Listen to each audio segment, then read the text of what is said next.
গেছেন সব জঞ্জাল সরাবেন এবং তিনি জঞ্জাল সরিয়ে প্রজন্মের জন্য একটা সুন্দর বাসযোগ্য ভূমি করে যাবেন। এটা আমাদের সবার প্রতিজ্ঞা হতে হবে এবং আমাদের যে প্রথাগত গতানুগত শিক্ষা থেকে বেরিয়ে আসতে হবে, আমাদের বিজ্ঞান ভিত্তিক শিক্ষার দিকে জোর দিতে হবে, কারিগরি ভিত্তিক শিক্ষার দিকে জোর দিতে হবে। আমাদেরকে যাতে চ্যালেঞ্জ মোকাবেলা করতে পারি, আগামী চ্যালেঞ্জ মোকাবেলা করতে পারি। খুবই আশঙ্কার কথা যে বর্তমানে বাংলাদেশে সরকারিভাবে সরকারের চাকরি দেওয়ার ক্ষমতা আছে বছরে BCS এর মাধ্যমে মাত্র 2 থেকে 2,500। বাংলাদেশে প্রতি বছর 22 লক্ষ চাকরি প্রার্থী জব মার্কেটে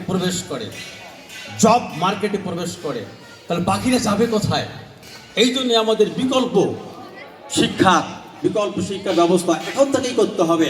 কারণ কাঁচাতে না নোয়ালে বাঁশ, পাকলে করে ঠাস ঠাস।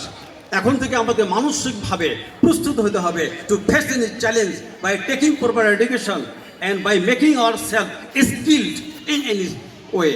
যে কোনোভাবে দক্ষ করতে হবে, কারণ তাহলে আমরা আমাদের কাঙ্ক্ষিত লক্ষ্যে পৌঁছতে পারবো ইনশাল্লাহ। আমি আমাকে নিমন্ত্রণ করার জন্য আবারও সবাইকে ধন্যবাদ জ্ঞাপন করছি এবং যারা পুরস্কার পেয়েছ তাদেরকে আমি স্যালুট জানাচ্ছি, যারা পাও নাই তাদেরকেও স্যালুট জানাচ্ছি। তারা অংশগ্রহণ করেছে বলেই বাকিদের পুরস্কার পাওয়ার সুযোগ হয়েছে। বুকের ভিতর